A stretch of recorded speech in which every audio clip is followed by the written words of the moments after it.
नमस्कार दोस्तों, स्वागत है आपका अपने YouTube channel destination ST point में। मैं उम्मीद करता हूं कि आप सभी लोग अच्छे होंगे और इस कोरोना काल में जहां भी होंगे सुरक्षित होंगे और अपनी पढ़ाई को अच्छे से कर रहे होंगे, क्योंकि अब की बार घर वालों का सपना करना है पार, तो हम अपनी पढ़ाई को रखो बरकरार। इसलिए हम लाए हैं आपके लिए RRB NTPC 2020-21 में आए प्रश्नों को GS पर करने के लिए प्रहार, जो आपके लिए आने वाले सभी एग्जाम्स के लिए बहुत उपयोगी होगी। यह सीरीज कुछ एक्स्ट्रा फैक्ट के साथ भी होगी।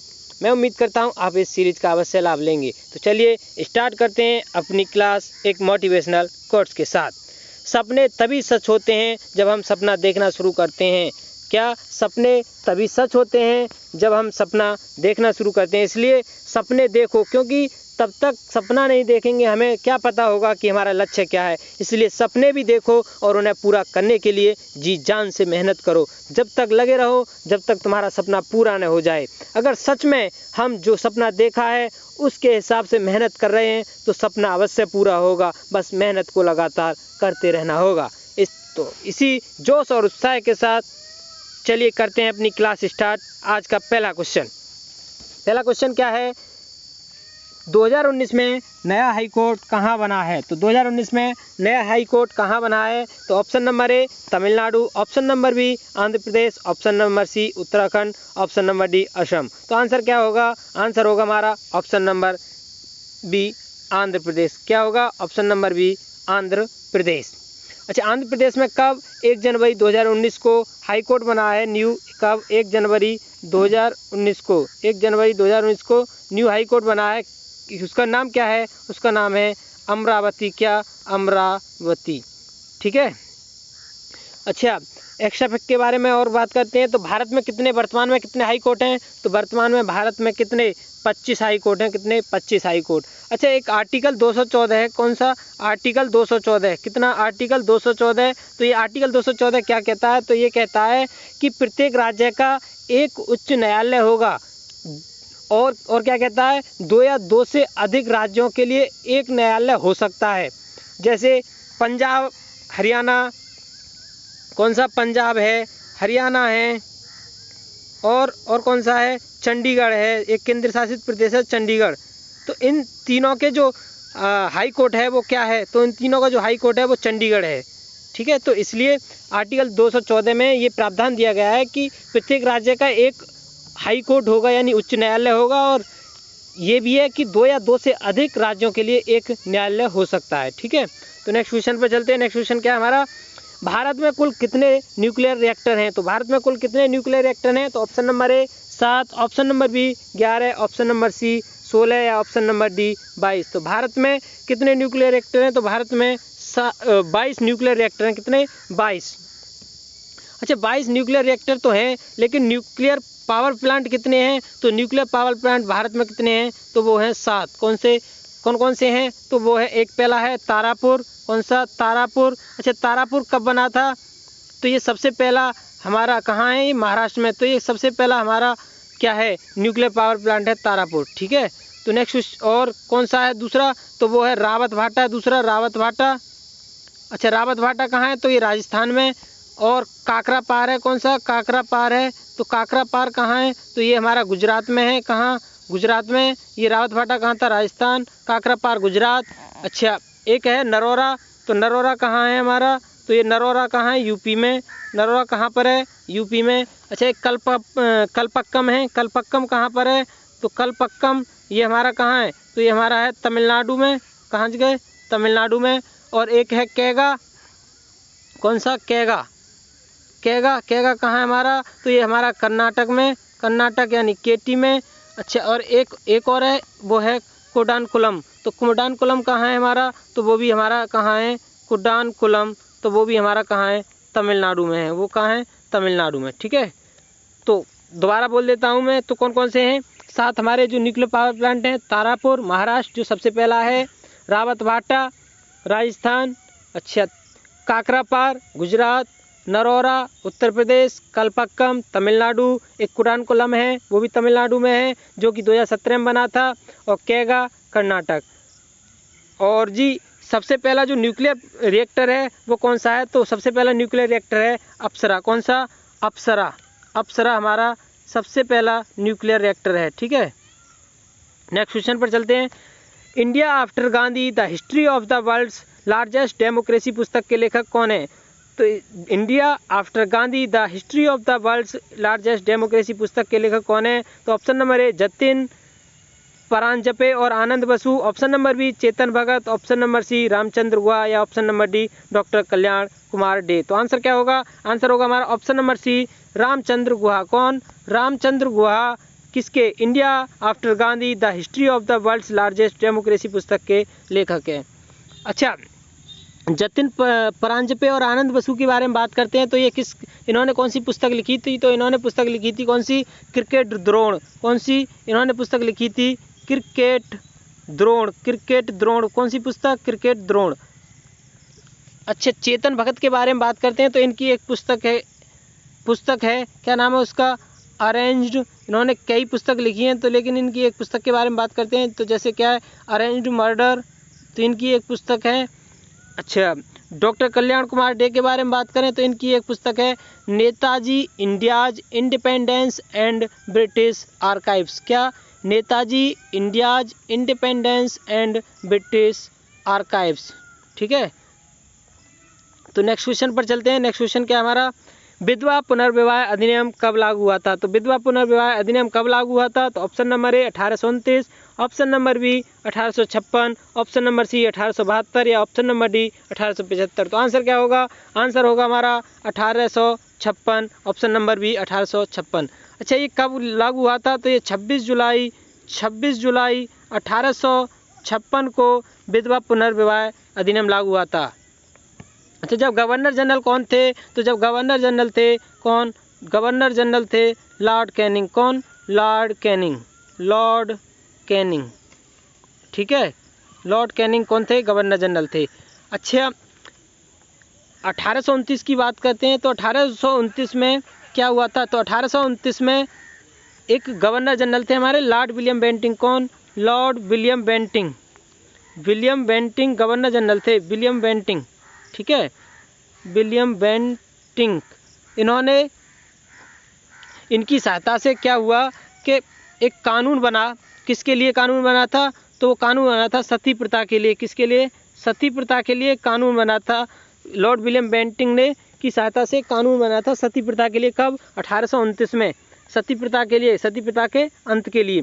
अच्छा, ये किसके प्रयासों से सती प्रथा का अंत हुआ था? तो वो थे हमारे राजा राम मोहन राय। किसके? राजा राम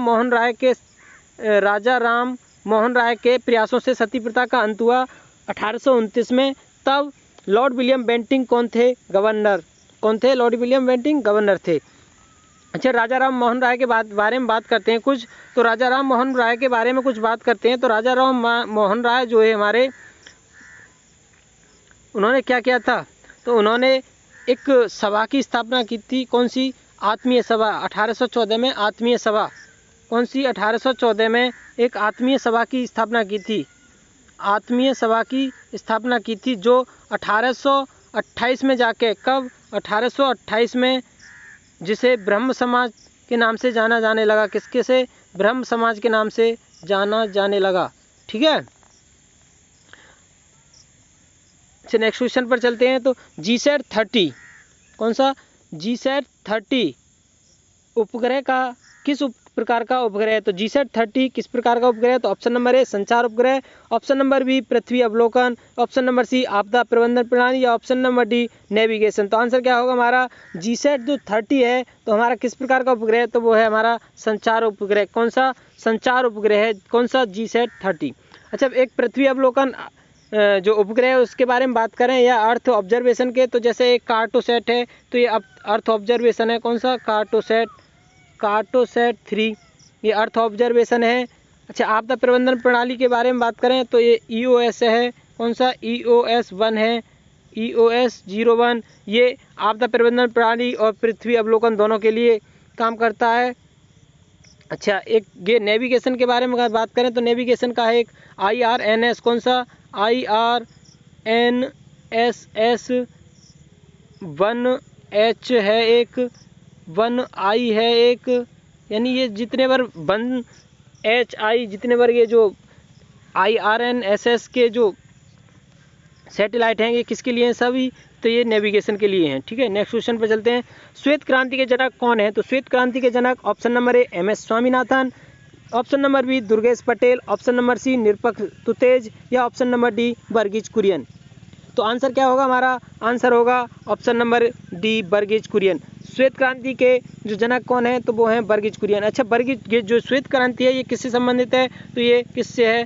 दुग्ध उत्पादन से संबंधित है। किससे? दुग्ध उत्पादन से संबंधित है श्वेत क्रांति। अच्छा, MS स्वामीनाथन के बारे में बात करते हैं। तो जो हमारे MS स्वामीनाथन है वो भारत में हरित क्रांति के जनक कहे जाते हैं। भारत में हरित क्रांति के जनक कहे जाते हैं। ठीक है। अच्छा, हरित क्रांति के वैसे जनक किसे माना जाता है? तो विश्व लेवल पे तो वो है नॉर्मन बोरलॉग। कौन? Norman Borlaug. कौन है? Norman Borlaug. नॉर्मन बोरलॉग हरित क्रांति के जनक माने जाते हैं। किसमें? विश्व लेवल पे। ठीक है। अच्छा, दुर्गेश पटेल के बारे में बात करें तो दुर्गेश पटेल ये हमारे किसके? ये हैं गुलाबी क्रांति के जनक। किसके? गुलाबी क्रांति के जनक कौन? दुर्गेश पटेल। अच्छा, गुलाबी क्रांति किससे संबंधित है? तो ये हमारी प्याज, किससे? प्याज और घीगा मछली, प्याज और घीगा मछली के संबंधित है। अच्छा, निरपक्ष तुतेज के बारे में बात करें तो निरपक्ष तुतेज स्वर्णिम क्रांति के किसके? स्वर्णिम क्रांति के, स्वर्ण क्रांति के फाउंडर हैं। अच्छा, स्वर्ण क्रांति किससे संबंधित है? तो स्वर्ण क्रांति है तुम्हारी शहद है और बागवानी है। शहद है, बागवानी है, इससे संबंधित है। कौन सी? स्वर्णिम क्रांति। इसके जो फाउंडर कौन है? तो इसके फाउंडर हैं निरपक्ष तुतेज। अच्छा, ठीक है। तो नेक्स्ट क्वेश्चन पर चलते हैं। नेक्स्ट क्वेश्चन क्या है? निम्न में से कौन सा बसा ऊतक है? तो निम्न में से कौन सा बसा ऊतक है? ऑप्शन नंबर ए एडिपोज ऊतक, ऑप्शन नंबर बी मिकोइड ऊतक, ऑप्शन नंबर सी लिम्फोइड ऊतक या ऑप्शन नंबर डी कार्टिलेज ऊतक। तो ऑप्शन नंबर आंसर क्या होगा हमारा? ऑप्शन नंबर ए एडिपोज ऊतक। कौन सा? एडिपोज ऊतक हमारा क्या है? यह एक बसीय ऊतक है। अच्छा, मिकोइड ऊतक क्या है? तो मिकोइड ऊतक इसे बोलते हैं श्लेष्माभ ऊतक। कौन सा? श्लेष्माभ ऊतक। श्लेष्माभ ऊतक बोल देते हैं किसको? मिकोइड ऊतक को। अच्छा, लिम्फोइड ऊतक को क्या बोलते हैं? तो लिम्फोइड ऊतक को बोलते हैं लसीकाभ ऊतक। कौन सा? लसीकाभ ऊतक। कौन सा? लसीकाभ ऊतक। अच्छा, ये कार्टिलेज ऊतक ये हमारा उपास्थि ऊतक है। ये कौन सा है? उपास्थि ऊतक है। ये कौन सा? उपास्थि ऊतक। अच्छा, उपास्थि ऊतक क्या करता है? ये एक अंग को दूसरे अंग से जोड़ता है। किसको? किसी अंग को दूसरे अंग से क्या जोड़ता है? कार्टिलेज ऊतक। ठीक है। नेक्स्ट क्वेश्चन पर चलते हैं। निम्न में से कौन अक्रिय गैस नहीं, कौन सी अक्रिय गैस है? तो निम्न में से अक्रिय गैस कौन सी है? तो option number A oxygen, option number B fluorine, option number C nitrogen या ऑप्शन नंबर डी आर्गन। तो आंसर क्या होगा हमारा? आंसर होगा option number D argon. Argon जो हमारी एक अक्रिय गैस है। अच्छा, कुछ और अक्रिय गैसन के बारे में बात करें तो जैसे कि हीलियम है। कौन सी? हीलियम है। हीलियम है हमारी ये अक्रिय गैस है।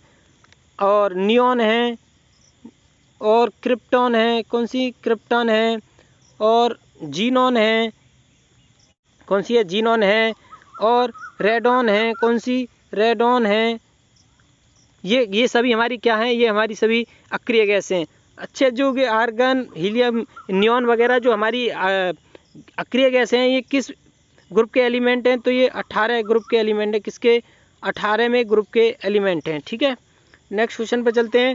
MS एक्सेल जो है उसमें स्प्रेडशीट में कितनी डिफ़ॉल्ट शीट होती हैं? जो MS एक्सेल है उसमें स्प्रेडशीट में कितनी डिफ़ॉल्ट शीट होती हैं? तो option number A 3, option number B 4, option number C 5 या ऑप्शन नंबर डी 6। तो आंसर क्या होगा हमारा? आंसर होगा option number A 3। MS Excel में स्प्रेडशीट में डिफ़ॉल्ट शीट कितनी होती हैं? वो होती हैं 3। नेक्स्ट क्वेश्चन पर चलते हैं। हॉर्नबिल उत्सव किस राज्य का प्रचलित उत्सव है? तो हॉर्नबिल जो उत्सव है वो किस राज्य का प्रचलित उत्सव है? तो option number A Manipur, option number B Tripura, option number C Nagaland या ऑप्शन नंबर डी मेघालय। तो आंसर क्या होगा हमारा? आंसर होगा ऑप्शन नंबर सी नागालैंड। जो हमारा हॉर्नबिल उत्सव है वो नागालैंड का एक उत्सव है। अच्छा, मणिपुर के कुछ उत्सव के बारे में बात करते हैं। तो मणिपुर के हैं तो मणिपुर को वैसे उत्सव की भूमि भी कह सकते हैं क्योंकि यहाँ बहुत से उत्सव मनाए जाते हैं। जैसे कि एक उत्सव है याओ सांग। कौन सा? याओ सांग उत्सव है एक। ठीक है, एक याओ सांग उत्सव है जिसे डोल यात्रा के नाम से जाना जाता है। किसके से? डोल यात्रा के नाम से जाना जाता है। डोल यात्रा के नाम से जाना जाता है इसे, ठीक है। और कौन सा है, एक है लाई हरोबा, कौन सा, लाई हरोबा, लाई हरोबा, लाई हरोबा, ये भी कहाँ का है, ये मणिपुर का है। और बात करें, एक है कांग, जिसे रथ यात्रा के नाम से जाना जाता है, जो कि हिंदुओं द्वारा मनाया जाने वाला एक महत्वपूर्ण त्यौहार है। अच्छा, त्रिपुरा के बारे में बात करते हैं, तो त्रिपुरा के कौन कौन से हैं, तो त्रिपुरा का एक है खाकी पूजा, कौन सा, खाकी पूजा, कहाँ का है, त्रिपुरा का खाकी पूजा। अच्छा, और कौन सा है, एक है अशोकाष्टमी, और कौन सा है, एक है दिवाली भी मनाती हैं त्रिपुरा में, और क्या है, एक गरिमा पूजा है, वो भी कहाँ का है, त्रिपुरा का। अच्छा, मेघालय के बारे में बात करें, तो मेघालय के कुछ उत्सव हैं, जैसे वंगाला है, ये किसके द्वारा मनाया जाता है, तो ये गारो जो हमारी क्या है जनजाति है, उसके द्वारा मनाया जाता है। कौन सा, बंगाला किसके द्वारा, जो हमारी गारो जनजाति है उसके द्वारा मनाया जाता है। अच्छा, एक है साध सुख मायनीसम, कौन सा, साध सुख मायनीसम, तो ये किसके द्वारा मनाया जाता है, तो ये खासी जनजाति है, उसके द्वारा, खासी जो पहाड़ी है उस पर मनाया जाता है, ठीक है। एक और बात करें मेघालय की, तो मेघालय का और कौन सा है, एक है का पोम्बलंग नोंग कर्म, कौन सा, का पोम्बलंग नोंग कर्म, ये भी कहाँ का है, ये भी हमारा एक मेघालय का क्या है, फेस्टिवल है। तो आज हम इन्हीं 10 क्वेश्चनों को कर रहे हैं, मिलते हैं फिर एक कल नए सेशन के साथ। तो आज की क्लास हम यहीं समाप्त करते हैं। उम्मीद करता हूँ आज की क्लास आपको अच्छी लगी होगी। अगर क्लास अच्छी लगी हो तो प्लीज़ लाइक, कमेंट और अपने दोस्तों को शेयर ज़रूर करें। और अभी तक आपने मेरे चैनल को सब्सक्राइब नहीं किया है तो please subscribe and bell icon को ज़रूर प्रेस करें, क्योंकि आने वाली वीडियोज़ के अपडेट आपको मिलते रहें। थैंक यू, धन्यवाद, आपका दिन शुभ हो।